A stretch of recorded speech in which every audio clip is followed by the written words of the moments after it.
3 2 1.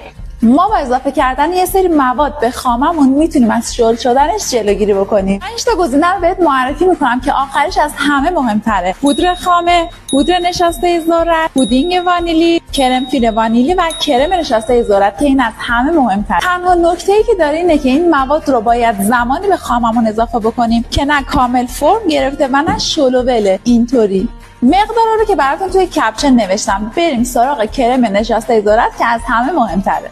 ترکیب شیر، نشاسته ذرت و شکر رو روی حرارت متوسط قرار میدیم و مرتب همش میزنیم تا مثل فرنی غلیظ بشه. زمانی که غلیظ شد از روی حرارت برش داریم. اگر دوندون بود حتما از الک ردش کنید. در غیر این صورت یک کم که خنک شد یه پلاستیک روش بذارید و بذارید کاملا خنک بشه. زمانی که کاملا سرد شد به خامه نیمه فرم گرفته شده کم کم اضافه میکنیم و هم میزنیم. این هم یه خامه مقاوم سازی شده یا عالی که دیگه ساعت‌ها بیرون بمونه خراب نمیشه. راستی بهم بگو تا حالا از کدوم از این روش‌ها استفاده کردی و اصلا راضی بودی یا نه؟